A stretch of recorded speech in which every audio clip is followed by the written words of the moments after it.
I know everybody in the Jedi community's got kind of a different background when it comes to cybersecurity. So I'm going to try to dumb this down. But if you are in the field, um, please go ahead and chime in.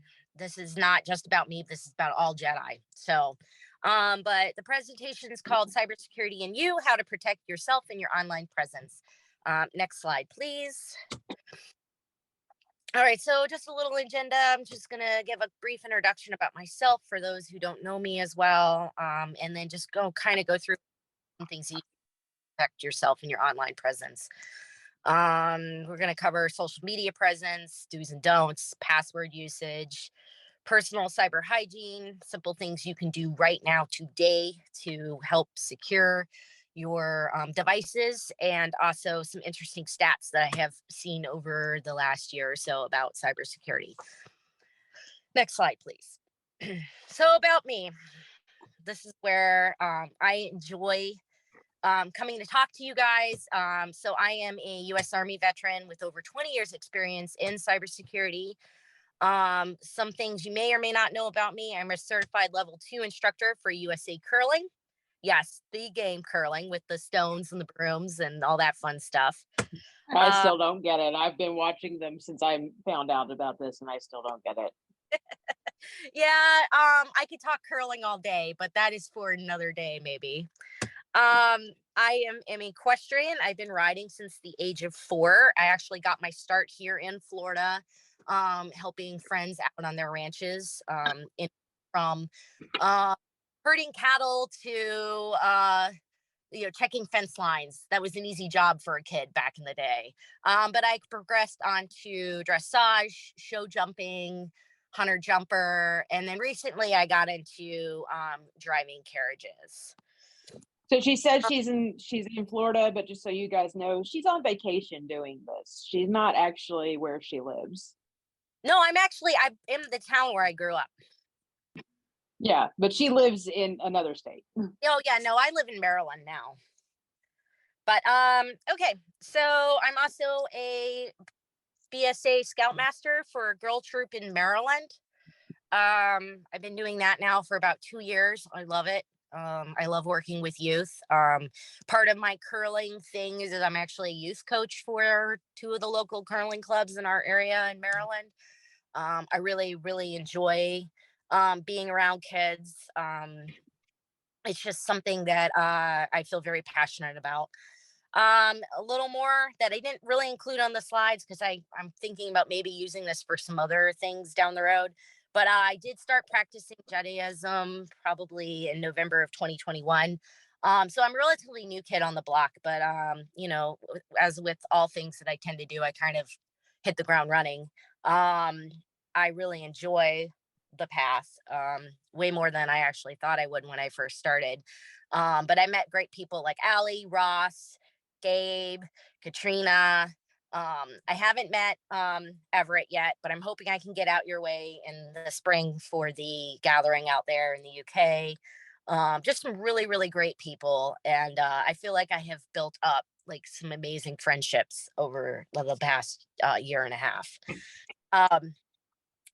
I am a member at Tocho, and as I mentioned a little bit ago, a new online order called Legend of the Sacred Saber. Ooh. Also Atlantic Jedi, and I believe I'm actually a part of the IJF too. I think I applied over there as well. Through the IJF, I'm a member of the Guardians due to my military and first aid experience. And then my presentation covers the duty to all aspect of the Jedi compass, and kind of you're wondering why this applies to Jedis. All right, so that's enough about me. Next slide, please. Okay, let me try to do something real quick before we get into that. I noticed that like you're not really showing up on the video thing, so I need to. Okay. People can see you. That'd be kind of nice, right? Oh, I'm in I my can figure out how to exciting your. I can see you. You can, huh? Okay. I can see Maggie too, which is there we go. Okay, but not on here. So when it's recording, it's not showing her. Oh, That's okay. my point. Okay, there we go. There we go. Now I've got you pinned. Okay, so now everybody can see me. I do apologize for being out in my car. So my dad's neighbors are getting married and they needed to come over to the house to start getting ready. You're So fine. You're fine. I'm kind of got it waylaid out to the car, which I don't care about, but I think they kind of felt a little bad, and I was like, "Don't worry about it. Well, I'll make it work." So, but anyway, so social media, um, everybody uses it in this group, I think. And if you don't use Facebook or any of these other ones that are out there floating around there, and I can't even keep track of them all anymore. There's so many different variations of that.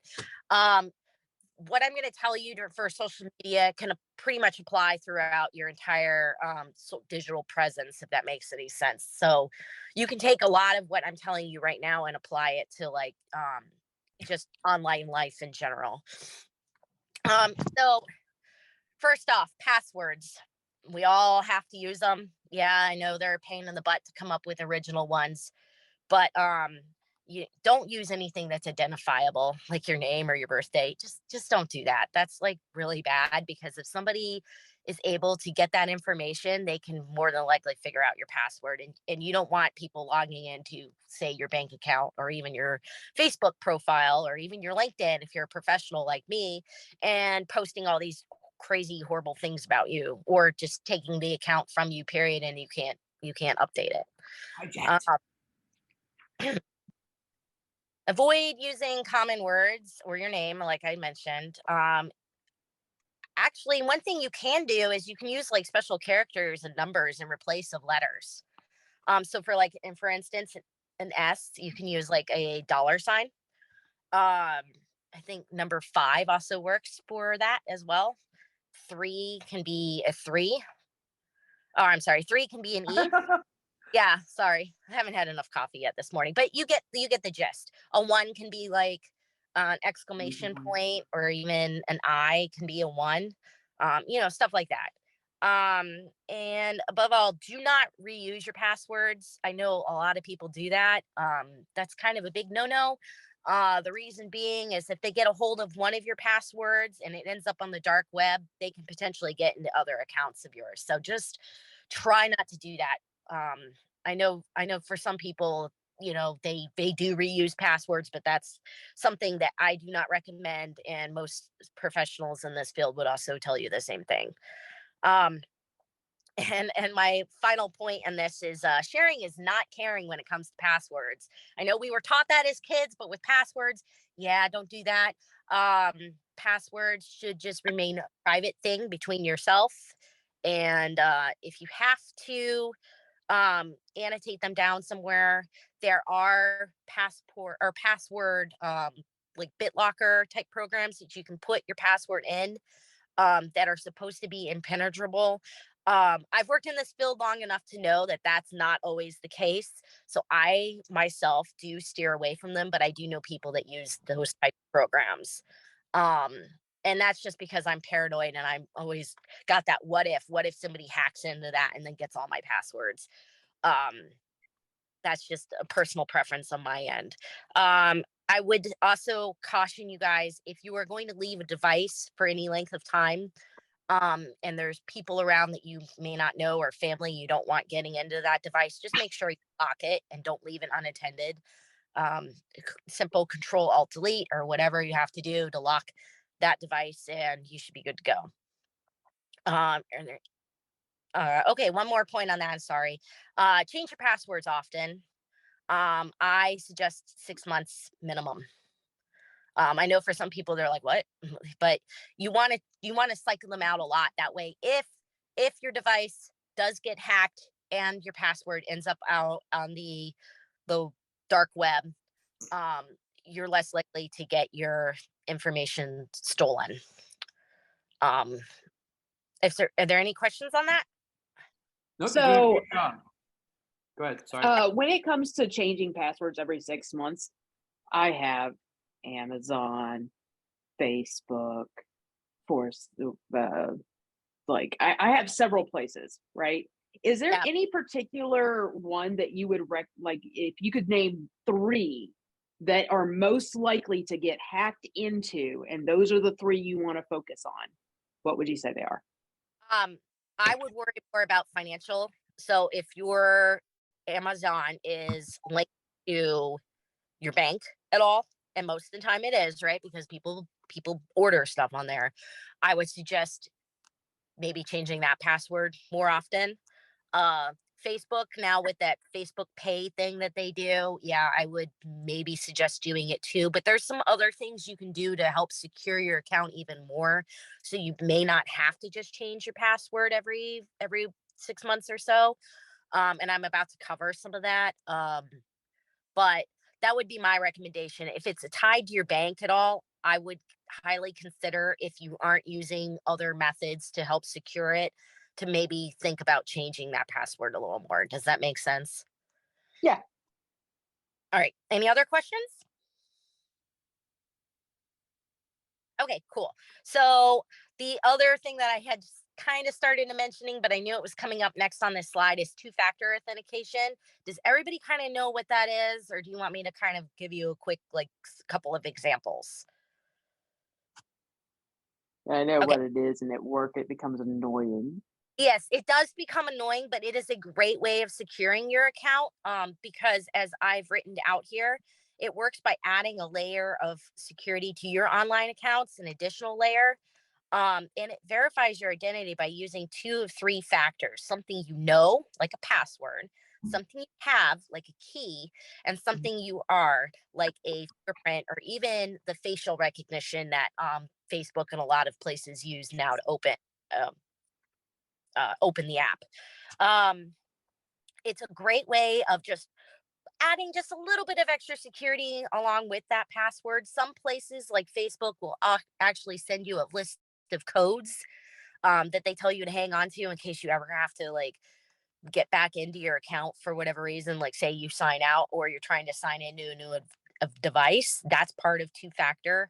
I can tell you, for me, for my Facebook, I have it set so that it will send text messages to my phone. And then I have to enter whatever code that is sent to my phone. And I do the same for all my banks and stuff like that. So it's just another way of kind of protecting your password out there. So that way, if it does get hacked, um, they can, you have another way of getting back into that account and making sure that you're able to secure it. Um, I will tell you, it does work. I've had instances where people have tried to get into my PayPal, and PayPal will send me a note on text message to tell me, "Hey, we noticed some suspicious activity. Um, you know, are you trying to get into your account?" Well, I never take those text messages seriously at first. I always call the organization from a known number that I know is a good number for them, because some of that a phishing attempt, to let me know, or to, somebody could be trying to fish me to take my login information from me. So what I will do is I will actually physically call that organization to make sure that it was actually them reaching out. Um, it turns out that I did have somebody trying to log into my account, my PayPal account. This was about 6 months ago. And between PayPal and myself, we were kind of able to figure out where that originated from. And I was able to uh, relock down my account and get my account back up and running. But it was a little scary because, that's all tied to my bank. So thank God that they, like, let me know that that was a potential issue. I will tell you, your banks, most of them will not call you about stuff like that, or send you emails, because they are concerned about phishing as well. Um, so what you should do is, if you do get a message like that, just reach out to that organization directly. Maggie, you mind if I act as your straight man for a second and feed you 2 more? Sure, go ahead. Gee, Maggie, will the IRS ever call you for information? No, they will not, good sir. And will the Department of Social Security ever call you up for information? No, they will not, good sir. Right, right. When people call you up and they call you, and especially when they call with a very interesting accent, they call up going, excuse me, but I'd like to ask you if I could ask you for your social security number. We're from the Yep. Department of Social Security. Yep. That's a bunch of nonsense. Yep. I just laugh in their face. And Those- they will Those try companies to, will never call you up. They'll send you a letter, official letters. They don't call you. right. I um, And they try to get you to pay in gift cards. Or Which in is always Bitcoin makes these me days. laugh. They Right. also like to try to get you to do Bitcoin, or they Right. get you. I actually had a friend who was called, and they said they were from Amazon. By the way, that's another company that will never call you unless you ask them to. But Amazon will not call you to find out if you're happy with their service or any such thing. And these guys called him up. One of my clients called him up, and they said, "Listen, there's been a phishing attempt on your Amazon account. So we want you to log into this web page and put in your bank account and put in this." And the dummy goes and does it. And then he calls me and says, "Was this a bad thing to do?" I'm like, "Yes. Yes. Now you should go to your bank and undo everything because now you're screwed." Yep. Yep. So actually, I do have a question as far as that goes. So you say call them.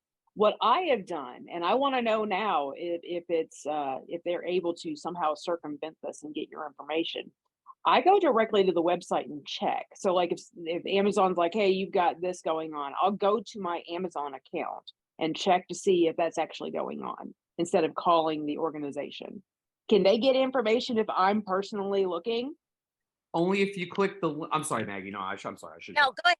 Go ahead, Ross. And Ross, what Ross is about to say is pretty much what I would have said too. If you're foolish enough to click a link that these people, the phishing attempt was made, if they send you a link saying there's been an attempt, click here to go to your account now. Some people are silly enough to click it, and it will look exactly like the website. Yep. They've duplicated it specifically, even Yep. external links that'll look real. But what they're doing is, as soon as you click it, it has tracking software that makes Yep. it so that they're alerted that you're about to log in, and they make it so they can watch exactly what you're doing, capture information from your keyboard, and now you've given them everything. So if you're going to do it, Okay, so if I do it, if I don't click on anything in the email or the text message I get, and I just go open up my Amazon app yes, then you're and good. look on there. Okay, Yeah. Yeah. just And making that's sure. The truth. Yep. I'm a little That's what I thought, but yeah. I'm a little bit old school. I tend to call. I probably I don't should. like waiting. I just hate waiting. I want to know now because You I lose my debit cards and my credit cards all the time. Yeah, but Maggie's making a good point. There's no better. I'm sorry, never mind. No, you're good. But hold up, Allie, you hate waiting and you were in the military. You know that What But you Why do? I hate it. It's what you They do. ruined me. you put it on speaker and you go about your life and you wait for somebody to pick up the phone. But anyway, Ross, go ahead. Sorry. No. I don't want to hijack your seminar. I'm just saying that this is one of those topics I'm very sensitive about. I've seen a lot of people get hurt. I do a lot of work with people with crypto, and Right. they pay me a lot of money to help manage their accounts and stuff. And there's a lot of trust involved. Right. And one of the things I tell them is everything you're saying is absolutely true. You should have two factor authentication. You should also consider another possibility. They sell these things which are called security keys, and it's actual hardware device you plug in, and you touch this device, and it sends a stream of numbers and letters that lets them know. And it's so the security on that is so tight because that number is generated at a specific time, at a specific date, on a specific machine, and it gathers all that information from your machine and generates a number at that very moment. And the software that drives it checks that and authenticates you. So there is much, much, much far less a possibility of anybody being able to hack your account. And when I see people going on Facebook going, "Oh, they hacked my account again. Sorry, everybody, blah, blah, blah." I go, well, maybe it's time you get one of these. There's a company called Yubico, and this thing called YubiKeys, and I highly recommend. And it works with hundreds and hundreds of platforms. So you use this device, and now nobody can guess your password. Nobody can get into your account unless they have your key. Right. That's Exactly. Look at Ross is my wingman today. I love it. But I'm gonna try to be more quiet because I don't like No, hijacking. no. Please chime in whenever. It's always good to have a couple of us on the call so they can drive the point home. Because unfortunately, even in our community, I do see people making kind of silly mistakes on the social media, and I cringe every time I kind of see it because Well, everybody knows I'm a huge introvert, so I don't like to talk too much. So And all of you are laughing at me now. Shut the hell up. Not you, Maggie. Not you. Okay, so I'm gonna move on if that's cool with everybody. So be selective on who you friend and what you share. This is a big one. Like I see people who friend collect. Um, I know there are people who are like, well, Mag, you got a lot of friends. Okay, so I went to school when I went to high school, I had a class of 900 and I came from a pretty small town. So, and I know you're like, wait, 900? That's because we were the only high school in the area. And so all the local communities dumped into our high school. So, yes, I graduated from a class of 900. So that's most of my Facebook friends, believe it or not. I also have quite a few curling friends on there that I know. Jedi. Also, of course, you lovely Jedi. Um, and I have to kind of know you before I friend you, or somebody who I trust vouches for you. I'm very selective about who I pick. So you all made the cut. Congratulations. Nice. I am putting this down because I need to get the invite link for somebody. Okay, I can wait a minute. More coffee for me. Yay. Haha. Yeah, it'll just take me a sec. They're You know good. what I love about iPhones? Everything. Yes, I do love everything about iPhones. Take that, users. Just saying. Yeah. So what I love about them though is that I can Multitask. I can grab I can copy an invite, right? On my computer. And then I can I'm just gonna have to explain to him how to use this because it only did the link, it didn't do the full invite. Can somebody that's better at explaining go to Jedi Federation underneath the link where it talks about the giveaway and talk to Roderick about how he gets in? Yeah. This Okay. is Rob. Cool. Okay. Yeah.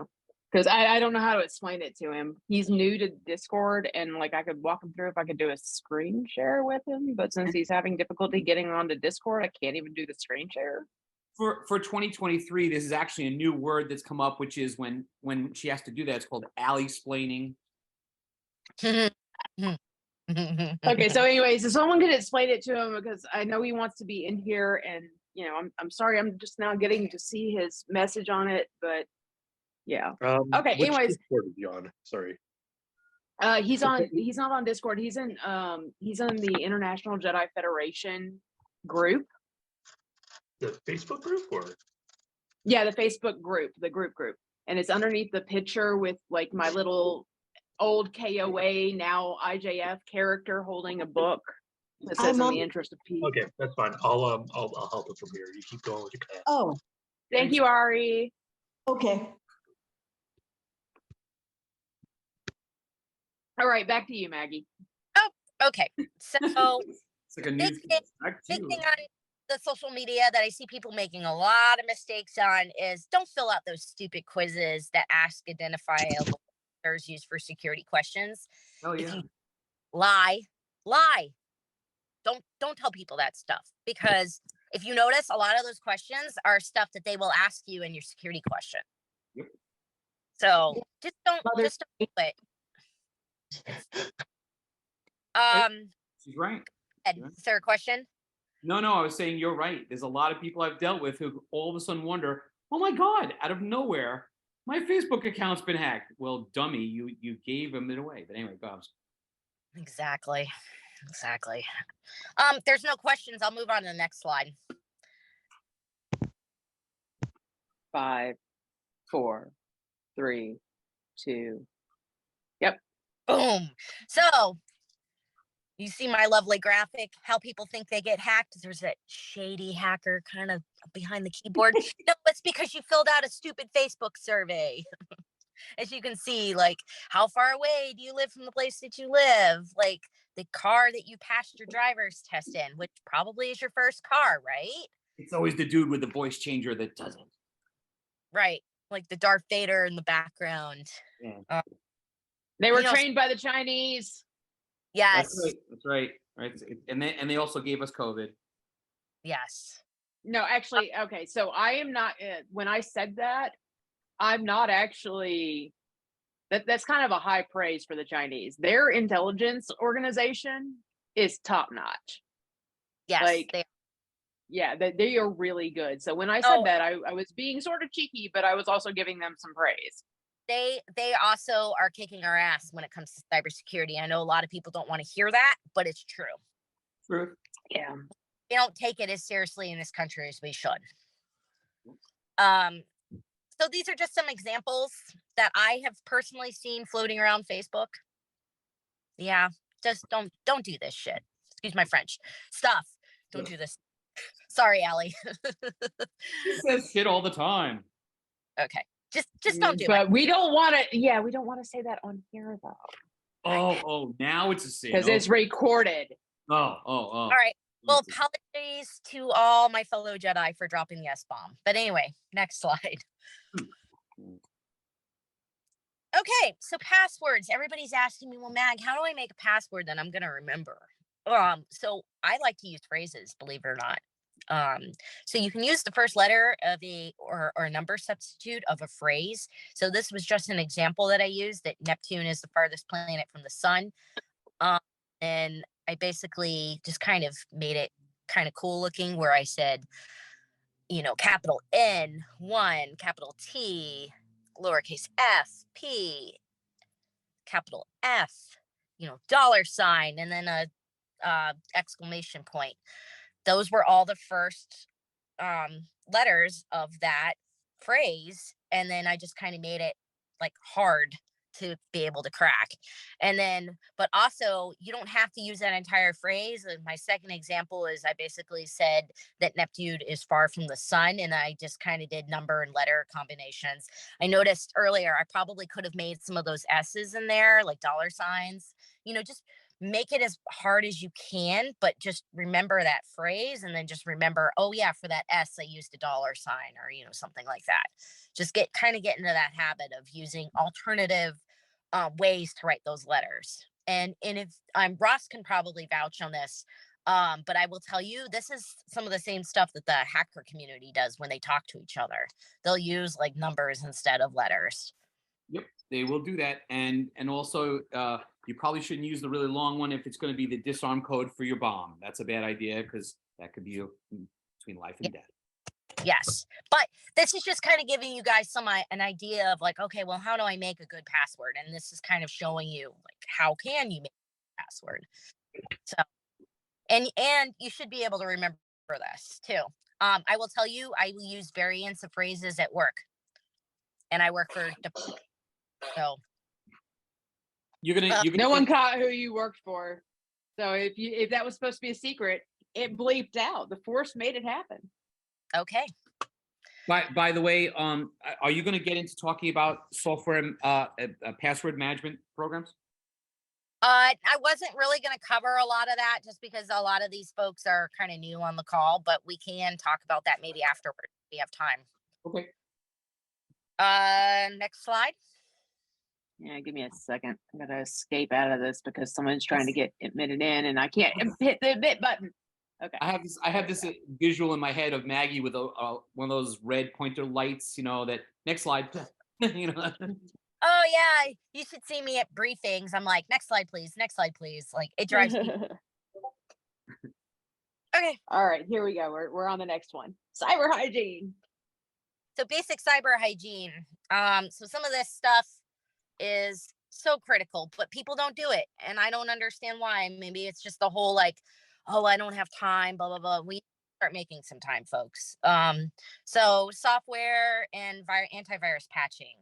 You need to update your software frequently. I will tell you, Microsoft releases patches, I believe, every Tuesday. So that means that you should probably be checking to make sure that Microsoft hasn't released a patch for whatever program you're using um, every week. Because I will tell you, there have been multiple cases of 0 days being found.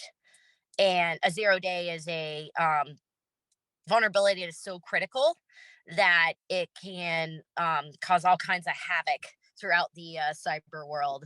Um, I'm having a brain fart on a recent one that would have happened, but if I think about it later, I'll blurt it out, or if Ross knows of one off the top of Of his course, head. you could always do what the Army does and just have the oldest possible software, and no one's gonna think to go and try to get that.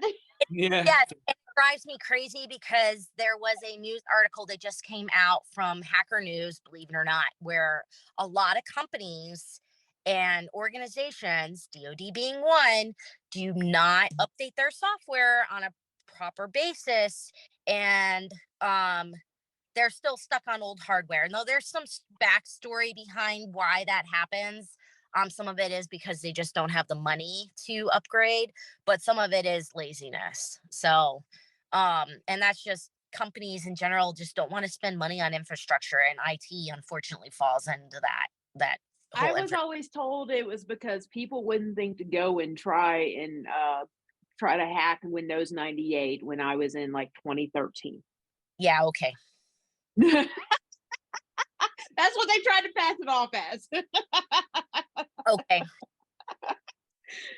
Oh, And that's going to lead me to another point: hardware refreshes. So your computers, I know it's expensive to replace a computer every couple of years, but you should consider maybe doing that more often. But it's not just computers. I would say also use your, if you have Internet of Things around the house, make sure that those are updated, refreshed out every once in a while. Your router that you connect to it. Does everybody know what Internet of Things is? The IoTs? Do you know what those are? actually, no, I don't know what that one is. Okay, Nathan could so probably tell me, but So a lot of them are like, so for instance, we have a thermostat back home. So over the gathering, I'm sure you all heard me complain about how our lovely like AC unit finally bit the dust. So we had to get a new one, and it is part of the IoT, which is Internet of Things, which means it can be connected to the internet and we can communicate with it using our cell phones through an app. Um, but there's all kinds of IoT devices out there now. There's coffee makers. Alexa is another good one. You can communicate with that using your phone if you're not home. There's people that have Ring. Ring is considered an Internet of Thing.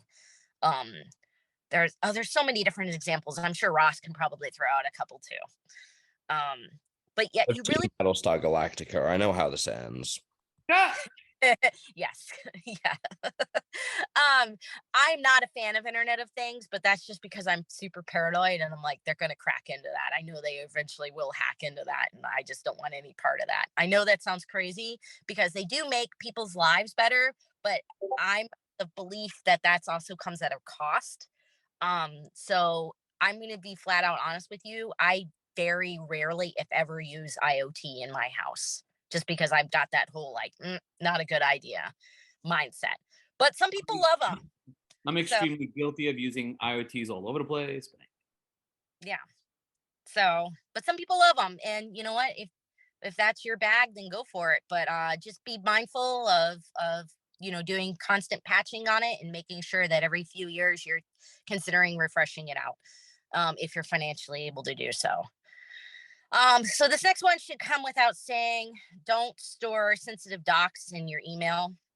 For the veterans out there, that would be your DD-214 that has your social on it, or a comparable doc. I know not everybody in here is American, but if you are a veteran of an allied partner or of another country, just maybe not keep that doc in there if it's got any personal identifiable information, PII.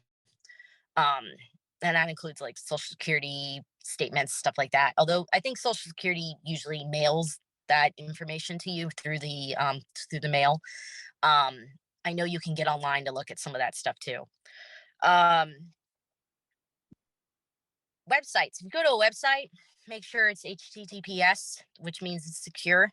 Um, there will be a little lock on the left-hand side of the URL, which just basically verifies that it is a secure website. What I mean by secure is encrypted, um, and hopefully nobody will be able to crack that encryption. Two-factor authentication, we've already kind of gone over this. Recording in progress. I use it for Sorry. everything, pretty much. Banking, my social media profiles, pretty much everything. I have two-factor. I know it's a pain, but I'm just paranoid, and I would rather just do everything I can to secure my information versus trusting that they're not going to get a hold of my password. And then finally, VPN. So this is a big one, like especially for those of us who are out and about traveling. If you're gonna join into a public Wi-Fi, consider using a VPN. That's basically a virtual privatized network. That allows you to kind of give an extra layer of protection because you use the VPN to kind of pretend that you're joining the internet from another country. I use ExpressVPN quite a bit for various things, both personal and professional in my life. Um, it's just a really good idea to get into that habit of, okay, I'm at Starbucks, but I need to get on the internet.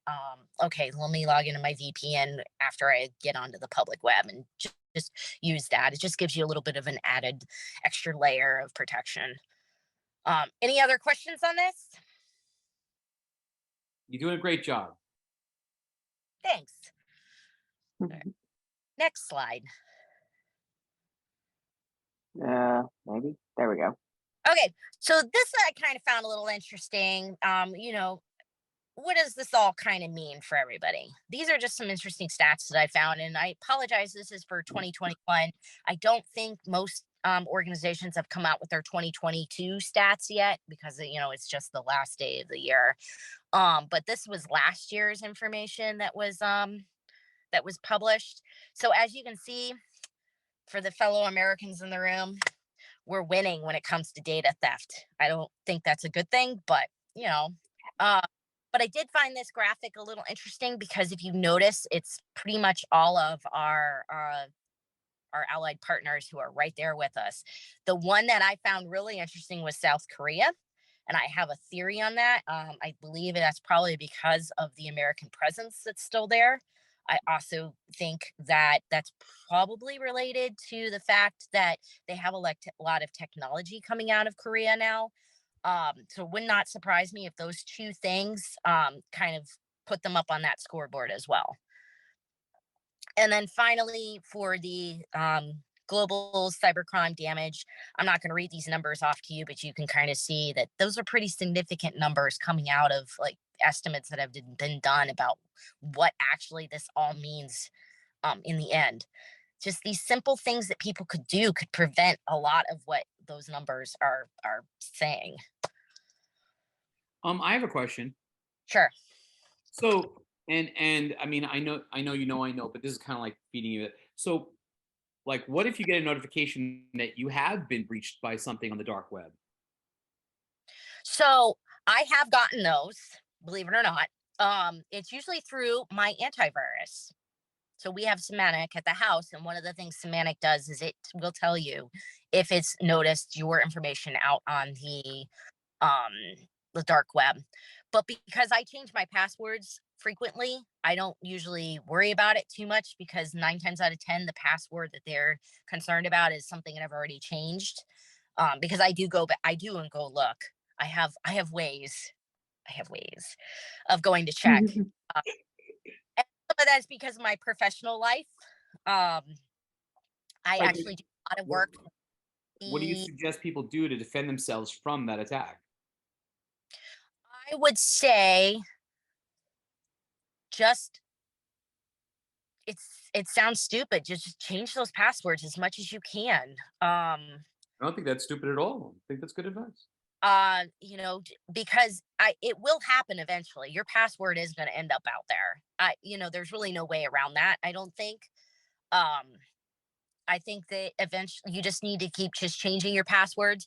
Use your two-factor authentication. So cybersecurity when you look at it, is very much of a layered approach. So you do this, but you also do this, you also do this, you also do that. So just keep doing that, and the chances of that password ending out on the dark web are pretty low. I will tell you, the one time it happened to me, it was a really old password that I had used like years ago. That, like, it was a simple password that I used for a burner site that I was doing some work on. So The password was password, wasn't it? no, it was not.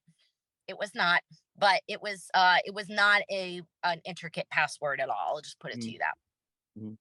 Uh, do you feel that people who use antivirus software, sometimes these antivirus software programs try to coax you into buying the more advanced version of their program by saying, "Oh, there's some stuff that's going on," and it's not always true. Yeah, I do think that there's some of that going on, but I also am of the mindset that it's still important to have antivirus Oh, software. absolutely, absolutely. But get it from a vendor that you can trust. So McAfee is still pretty decent. So is Symantec. One of the big name ones that's been around a while that for sure is not just out there to try to get your information. Mhm. Okay, so this pretty much is gonna end our um presentation. I did want to point out to you that as I mentioned before, there was since I do a lot of work with them, the DoD actually did a study with Carnegie Mellon through DC3, which is the Defense Cybercrime Center. They're based out of Maryland. Where they did this study, and they were trying to figure out how long does it actually take for a vulnerability to be found versus exploited. And when they did this study, this was 2 years ago, they discovered that it can take anywhere from 5 to 12 days for that to happen. um I'm going to go out on a limb and say, based on what I have seen out in the wild, it's probably closer to 5 or less, which means when that 0 day is found, it's so critical to hurry up and try to get that patched as soon as possible, because these hackers, these people that are out there maliciously trying to steal this information, they already know about it, and they will, blast that out to the community within just a few days. So it's so important, as you get notified that there's a problem, just go ahead, patch your system, you know, um, do what you can to try to lock that down so that there's not an issue with them potentially taking over your account or your device. It's so important, and a lot of people just don't. I don't think people get it because there's just not much emphasis placed behind how important that actually is. Um, Another point I wanted to make real quick: the reason why I said for hardware that you want to refresh it every few years is not only is the hardware old, and it just won't run as well, but also some of these newer security patches that come out, you may not be able to download that onto that old hardware just because it's just not physically able to. So just something to keep in mind, that that's another reason why you would want to switch out your hardware every few years. Or you could buy a Mac and not worry about it anymore. Well, that's not exactly true. Macs, No, I'm being a jerk. It's okay. yeah. So that's a common misconception, though. So I want to clear that up for people, is that, hey, the reason why Windows gets attacked is because it's everywhere. You may not see that as much with Mac, but Mac still does have its issues. So just something to keep in mind. Yep, you're right. I was just kidding. I know you were. I know. But some people honestly think that, oh, I've got a Mac, it'll be fine. Maybe not. Well, you know what the problem is people still make the mistake of surfing to places that they shouldn't do, clicking things they shouldn't click.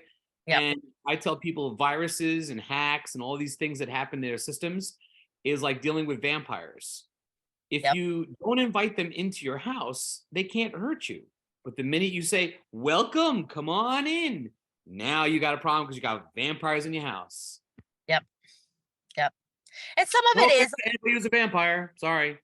yeah, some of it may be a little unavoidable too. Like, an average person can't help that Amazon was hacked and information was stolen. But there are things you can do to try to mitigate, if that does happen.